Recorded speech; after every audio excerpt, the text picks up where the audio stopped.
Pernah nggak sih kalian lagi scroll di internet, terus nemu berita yang heboh banget, tapi rasanya kok aneh ya? Rasanya tuh terlalu dilebih-lebihkan, terlalu mancing emosi. Nah, kali ini kita akan bongkar rahasia besar di balik layar dunia online langsung dari pengakuan seorang master manipulator media. Oke, cerita kita dimulai dari pengakuan yang super aneh dari Ryan Holiday. Coba bayangin, seorang pakar marketing, malah ngerusak karyanya sendiri tengah malam. Buat apa coba? Ini bukan iseng-iseng biasa, ini adalah langkah pertama dalam sebuah permainan yang licik banget. Ternyata, ini tuh bukan aksi gila-gilaan. Ini adalah sebuah langkah yang udah diperhitungkan dengan sangat matang. Aksi perusakan itu cuma umpan yang dia lempar ke kolam media yang buas, cuma buat ngeliat siapa yang bakal nyamber. Nah, buat ngerti permainannya, kita harus kenalan dulu sama pemain utamanya, seekor monster digital yang selalu kelaparan dan haus akan perhatian kita semua.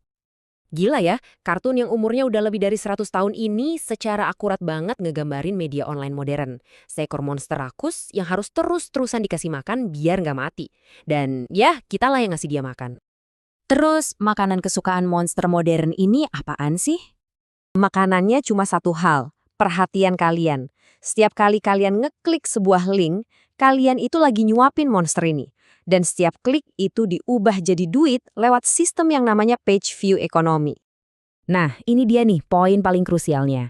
Di sistem ini, amarah itu lebih menghasilkan uang daripada kebenaran. Sebuah kebohongan yang bikin kalian emosi itu jauh lebih berharga daripada fakta yang adem ayem dan ya ngebosenin. Terus gimana caranya para manipulator ini manfaatin kelemahan sistem ini? Mereka punya cara jitu buat mengubah bisikan kecil jadi badai informasi. Prosesnya tuh disebut naik rantai makanan media. Jadi pertama mereka nanam benih kebohongan di blok-blok kecil yang nggak ada yang tahu. Terus blok yang agak gedean dikit ngelihat berita itu dan karena takut ketinggalan kereta, mereka ikutan ngeberitain. Nah akhirnya media-media raksasa ngelihat berita ini ada di mana-mana, nganggap itu fakta, terus nyarin deh ke seluruh dunia. Dan inilah celah terbesarnya. Ada sebuah studi yang nemuin kalau 89% jurnalis itu pakai blog buat bahan riset mereka. Tanpa sadar, mereka nelen entah-mentah umpan yang udah disebar di blok-blok kecil itu. Kita lihat contoh nyatanya ya, sebuah gosip ngawur tentang atlet Brett Favre. Dimulai dari satu postingan blog iseng, cuma dalam 4 hari, kebohongan ini sukses naik daun sampai ke media nasional. Benar-benar dari nol jadi berita utama cuma dalam 96 jam. Oke, jadi senjata apa aja sih yang mereka pakai dalam permainan kotor ini? Yuk kita intip buku panduan para manipulator ini. Taktik pertama, pseudo eksklusif. Ini tuh kayak nempelin label edisi terbatas di barang yang sebenarnya biasa aja. Mereka ngambil berita yang udah ada, terus dibingkai seolah-olah itu temuan eksklusif mereka. Tujuannya ya buat nyuri semua perhatian. Selanjutnya, mereka ngubah judul berita jadi senjata. Dengan pertanyaan-pertanyaan kayak, Anda tak akan percaya apa yang terjadi selanjutnya, mereka itu lagi ngeksploitasi rasa penasaran alami kita buat maksa kita ngeklik. Coba deh lihat perbandingan ini. Di satu sisi, ada berita bersejarah dari New York Times. Di sisi lain, berita palsu murahan yang sengaja dibikin sama Holiday. Hasilnya, berita sampah itu dapat hampir 100.000 klik. Ironis banget kan? Ini semua mungkin kedengerannya kayak permainan di dunia maya aja ya. Tapi, apa akibatnya di dunia nyata? Apa harga yang harus kita bayar untuk setiap klik yang kita kasih? Harganya mahal banget. Reputasi, karir, bahkan nyawa. Lihat aja kasusnya Shirley Sherrod.